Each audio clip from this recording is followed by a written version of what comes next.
പമ്പിന് 8 mm 4 anchor ബോൾട്ടാണ് ചെയ്തിട്ടുള്ളത്.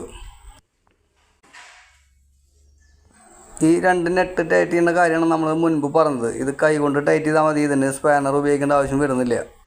അതുപോലെ തന്നെ ടാങ്കിൻ്റെ മുകളിൽ വരുന്ന 2 ബ്ലാക്ക് കണക്ടറിനും ചെറിയൊരു പ്ലേ ഉള്ളതാണ്. അതായത് ഈ ബ്ലാക്ക് കണക്ടർ ജസ്റ്റ് അങ്ങോട്ടും ഇങ്ങോട്ടും നമുക്ക് മൂവ് ചെയ്യിക്കാവുന്നതാണ്.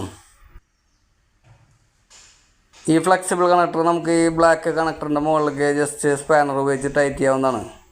ലീക്ക് ഉണ്ടെങ്കിൽ മാത്രം ത്രെഡ്സിലിട്ടാൽ മതി. ഓൾറെഡി ഇതിൻ്റെ ഉള്ളിൽ റബ്ബർ വാഷ് വരുന്നുണ്ട്. അതുപോലെ പമ്പിൻ്റെ മുകളിലൊരു എയർ വാൽവ് വരുന്നുണ്ട്.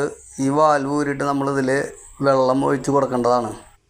ഇനി ഇതിൽ വെള്ളം ഒഴിച്ച് കൊടുത്തില്ലെങ്കിൽ നമ്മൾ ഈ എയർ വാൽവ് ഊരി വെച്ചതിന് ശേഷം ഇൻലെറ്റ് വാൽവ് ഓപ്പൺ ആക്കി കഴിഞ്ഞാൽ ഇതിൽ വെള്ളം കയറി വരുന്നതാണ്.